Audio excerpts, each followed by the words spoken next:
Our next guest is considered one of hip-hop's hottest rising stars. And with hits like Pop That and Ocho Cinco, his music has been ruling radio and the clubs. Here to talk about his new album, his Moroccan roots, and how he narrowly escaped death is a rapper, French Montana. French, how y'all doing? Welcome. How are you? I'm all right. I'm doing Okay, so I've got to ask you, you have a compilation mixtape called Cocaine Everything, a group called the Coke Boys, and a DVD series called Cocaine City.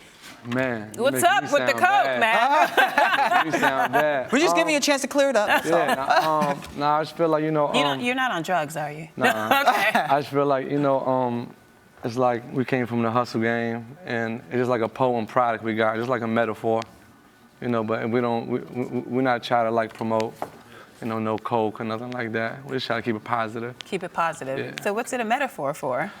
Coke really stands for creation of all kings everywhere.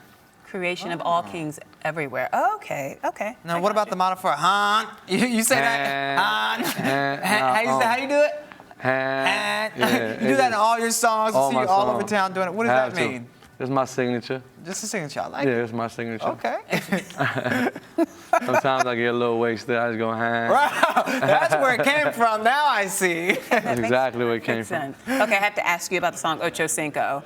Please tell me that was not inspired by Ocho Cinco headbutting Evelyn Lozada. Please tell me. Please tell me that's a metaphor for something else. Honestly, after 3 in the morning in the studio, you get a little silly.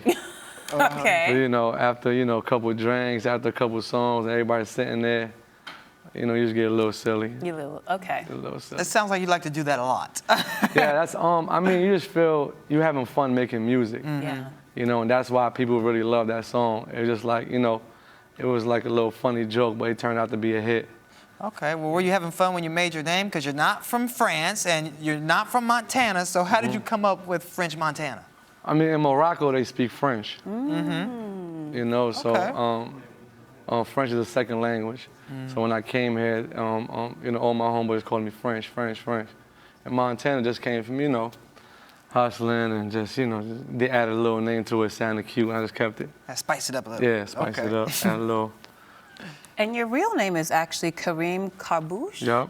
And you're from Morocco, and Yep. you came to the States when you were 13. Yep. What was that transition like for you?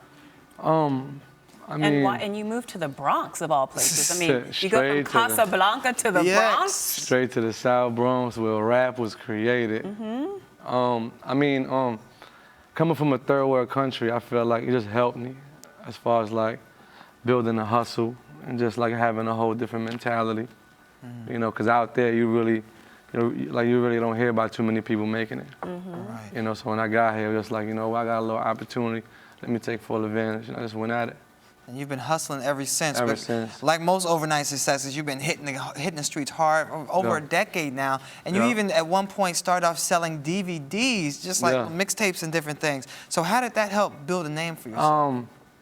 As far as the DVDs, it was just kind of like, at the time when I was trying to make a name for myself, every rapper had like DJs as their platform to showcase their talent. But it was just too many of that going on. So I felt like it was like, too many people try to do that thing. So I was like, you know what? Everybody try to get through the door, let me get through the window. So I went and got Everybody's the DVD. trying to get through the door, let me go through the window. That's good. So I went and got a DVD. And I just feel like, people can hear like 1,000 songs from you and walk right by you in the street. But if they see you one time on TV, they're always going to remember you. So I always, had a lot of love for film. So That's a smart technique. Yeah, so I just made my own path. Well, you built such a name for yourself in the underground world that there was a bidding war for you. Everybody from Warner Brothers to Def Jam wanted a piece of French Montana. Definitely. You ultimately went with Bad Boy. Well, it was a joint venture between Bad Boy and Maybach Music. Why Diddy and Rick Ross for you? Rick Ross was like a big brother to me. And he always helped me before even I got hot. He was like one of, like my big motivator. So when I got the deal with Puff, it was like Kanye, it was Roc Nation, Jay-Z, it was Sony, it was Def Jam, but I had a special thing going on with Puff and Ross because I get to have two of my favorite people doing my album. So I really just wanted to do it like that, and it worked out real good for me. So what's that like for you to be on the other end of a bidding war when you have people calling you up saying, we'll give you, you know, 200,000 to sign, 300,000 to sign, 400,000 to sign? I mean, I feel like every good deal might not be good for you. So Okay. I just went with people that I really feel like they really care about me. Well, how did people care about you when you first went to the Bronx? Because I know you didn't speak a lot of English, and was it hard for you? Would they teach you to make you tougher? I mean, you know, everything's a learning experience. You know, you grow, you live and learn. You know, so I felt like, you know, I knew a little bit, but I got to learn it. And now, you know, I speak it real good. Right. Well, your father moved back to Morocco Yeah. when you were a teenager, when you were forced to become the family breadwinner. The man of the house. The man of the house. Yeah. And you did everything from sell soap to sell other white substances. I don't know about all that. Oh, okay. Sugar. I mean, Well, how did your life in the streets prepare you for life in the music industry? I mean, keep it honest. I mean, when my father left, I was like around 16, 17. And me coming from another country, you know, like I couldn't get a job or get none, so I was forced to hustle. It wasn't like I was just doing it to do it. And I had other options, you know, and you know, my mother don't really speak good English. My little brothers, they're younger than me. So it just forced me to be the man of the house, and it made me who I am today. Well, how did you make that transition from dealing, or whatever you would like to call it, to rapper, professional, entrepreneur? I just feel like the music game is a hustle. I feel like the people that last the longest in the music game is hustlers.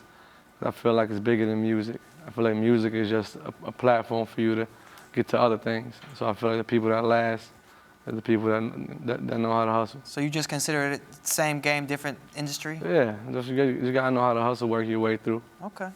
Now, you almost didn't make it into the rap game because you almost didn't make it out of the streets. Is it true that you were shot in your head? Something like that. Well, it's like it either happened or it didn't. You don't get something like shot. So what happened? I mean, you know, sometimes when you're around the wrong people and you're doing a lot of negative things, you know what I'm saying, you end up dealing with a lot of hurdles like that. And it made me, you know what I'm saying, it made me just be aware of my surroundings and knowing exactly what I'm doing.